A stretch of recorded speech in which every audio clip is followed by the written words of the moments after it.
पूरी धरती का 71% पानी और 29% स्थल भाग है और इतने में ही हम इंसान बस्ती बसाकर अपनी जिंदगी गुजार रहे हैं। हमारा समंदर इतना विशाल है जिसके आगे हमारी कल्पना भी हार जाती है। इन विशालाकाय समंदर के नीचे हजारों रहस्यमय जगहें और चीजें हैं जिनके बारे में जानना किसी के लिए भी नामुमकिन है। इन्हीं सब रहस्यों में से एक कहानी है टाइटैनिक की।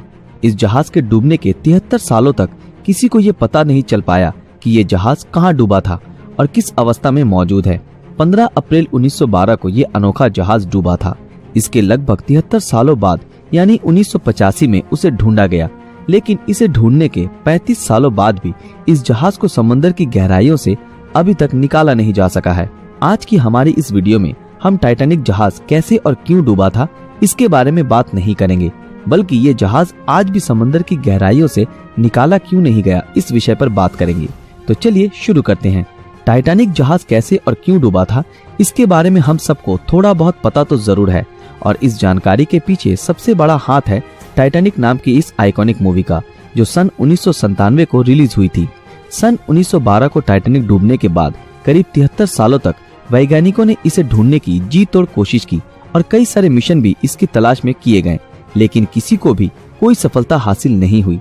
आखिरकार सन 1985 में एक आर्कियोलॉजिस्ट और एक अमेरिकन नेवी ऑफिसर रॉबर्ट और बिल टाइटैनिक को ढूंढने के मिशन पर निकल पड़े और उन्हें टाइटैनिक अभी कहाँ है और किस हालत में है इसके बारे में पता चला। उनके टाइटैनिक को ढूंढने के बाद इसके कई राजों से पर्दा उठा जिसने पूरी दुनिया को हैरान कर दिया। टाइटैनिक समंदर के 12,000 फीट गहराइयों में डूबा था। ऑफिशियल रिपोर्ट के मुताबिक ये जहाज डूबने से पहले सही सलामत थी, लेकिन जैसे जैसे टाइटैनिक समंदर की गहराइयों में समाती गई वैसे वैसे ये जहाज 2 हिस्सों में टूट गया। लेकिन ऐसा क्यों हुआ? टाइटैनिक द न्यू एविडेंस की रिपोर्ट में ये बताया गया कि टाइटैनिक आइसबर्ग से टकराने के बाद नहीं डूबी थी। टाइटैनिक में आग लगने की वजह से ये डूबा था। खोजियों को जब इस जहाज का मलबा मिला तब उन्होंने ये पाया कि इसमें मौजूद बहुत सी चीजें वैसी की वैसी ही हैं। इस जहाज को बाहर निकालने की बहुत कोशिशें की गई, लेकिन शायद सब लोग ये जान गए थे कि इससे वापस बाहर निकाल पाना नामुमकिन है। आज की एडवांस टेक्नोलॉजी की मदद से भी टाइटैनिक को निकाला नहीं जा सका है और ये समंदर की गहराई में आज भी मौजूद है। आमतौर पर किसी भी जहाज को समंदर के नीचे से जैसे निकाला जाता है, टाइटैनिक को उस तरीके से निकाल पाना मुमकिन नहीं है, क्योंकि ये 2 हिस्सों में टूटकर डूबा था। लेकिन हाईटेक सबमरीन और पावरफुल मैग्नेटिक सिस्टम की मदद से शायद उसे निकालने की कोशिश की जा सके, पर इन कामों में बहुत सारी मुश्किलों का सामना करना पड़ेगा, जिसमें सबसे पहला है टाइटैनिक का वजन, जो करीब 1.43 लाख टन है, जो बहुत ही ज्यादा है। और इसके बाद आता है पानी का दबाव, जो जहाज के वजन को और भी कई गुना बढ़ा देता है। टाइटैनिक जिस जगह डूबी थी उस जगह की गहराई बहुत ज्यादा है और उस जगह से मात्र 1 स्क्वायर फीट की किसी भी चीज को सतह तक लाने के लिए करीब 392 किलो न्यूटन फोर्स की जरूरत पड़ेगी। लेकिन वैज्ञानिक आज तक इतनी पावरफुल मैग्नेट या सबमरीन बना नहीं पाए हैं जो इतनी आसानी से इतने गहराई से टाइटैनिक को बाहर निकाल सके। शुरुआत में वैज्ञानिकों के पास टाइटैनिक को बाहर निकालने का कोई प्लान नहीं था, इसलिए उन्होंने कई मजेदार तरीके ट्राई किए टाइटैनिक को बाहर निकालने के लिए, जिसमें सबसे पहला पिंग पोंग बॉल की मदद से टाइटैनिक को रिकवर करने का प्लान सोचा। जी हाँ दोस्तों, आपने बिल्कुल सही सुना, पिंग पोंग बॉल। वैज्ञानिकों ने ये तरकीब लगाई कि वो डूबे टाइटैनिक जहाज में पिंग पोंग बॉल भर देंगे ताकि ये बॉल ऊपर की तरफ दबाव डाले और ऐसे करके सबमरीन या फिर बड़े मैग्नेट की मदद से जहाज को बाहर निकालना मुमकिन हो।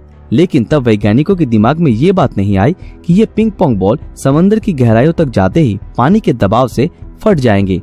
तब वैज्ञानिकों ने बड़े बड़े बलून्स की मदद से इस काम को अंजाम देने की परिकल्पना की। उन्होंने ये सोचा कि अगर हजारों लाखों बलून्स में हीलियम गैस भरकर इन बलून्स को जहाज से बांध दिया जाए, तब ये बलून्स ऊपर की तरफ दबाव डालेंगे और ऐसे करके टाइटैनिक को निकाला जा सकेगा। लेकिन तब वैज्ञानिकों ने ये नहीं सोचा कि इतने गहरे पानी में इन बलून्स में हीलियम गैस कैसे भरी जाएगी, और ये भी एक फ्लॉप आइडिया था। आखिरकार वैज्ञानिकों ने ये तरकीब लगाई कि बर्फ की डेंसिटी पानी की तुलना में कम होती है और जिसलिए बर्फ पानी में तैरता है। उन्होंने ये सोचा कि टाइटैनिक जिस जगह पर मौजूद है, अगर किसी भी तरह उस जगह के पानी को बर्फ में तब्दील कर दिया जाए तो ऐसे करने से जहाज पानी के ऊपर तक आ जाएगा। इस तरकीब को बताया अमेरिका के एक इंजीनियर जॉन पियरे ने। उन्होंने अपनी रिसर्च में ये बताया कि इसमें अधिक मात्रा में लिक्विड नाइट्रोजन की जरूरत पड़ेगी और ये आइडिया बहुत ही कमाल का था।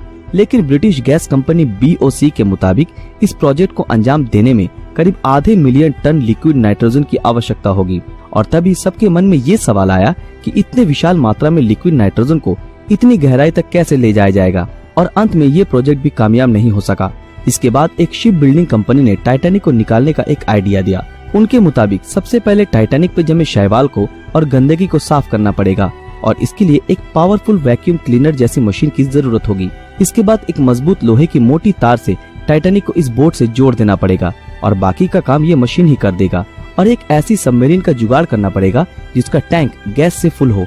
सिर्फ इतना ही नहीं, इस प्रोजेक्ट के लिए भारी मात्रा में बिजली की आवश्यकता होगी। रिसर्चरों के मुताबिक इस प्रोजेक्ट को अंजाम देने के लिए 20 मिलियन किलोवाट बिजली की जरूरत होगी और इस बिजली के उत्पादन के लिए एक पावर प्लांट की भी जरूरत है। लेकिन समस्या ये थी कि समंदर की इस गहराई में पावर प्लांट कैसे बनाया जाए। वैज्ञानिकों ने फ्लोटिंग पावर प्लांट बनाने के बारे में भी सोचा, पर इतनी गहराई में इलेक्ट्रिक वायर टिक नहीं पाएगी। पानी के अधिक दबाव से ये वायर फट जाएगी। कैसे भी करके अगर इस प्रोजेक्ट को अंजाम दे भी दिया गया तो फिर भी ये प्रोजेक्ट काफी महंगी साबित होगी। इसलिए इस प्रोजेक्ट को तुरंत बंद कर दिया गया। बहुत सी बड़ी बड़ी कंपनियों ने इस प्रोजेक्ट को अंजाम देना चाहा, पर इसमें इतना खर्च है कि इसके बारे में नहीं सोचना ही बेहतर है, क्योंकि टाइटैनिक को बाहर निकालने में जितना खर्च है उस पैसे की रिकवरी करना नामुमकिन के बराबर है। इसी कारणवश इस प्रोजेक्ट को कोई भी अंजाम नहीं देना चाहता।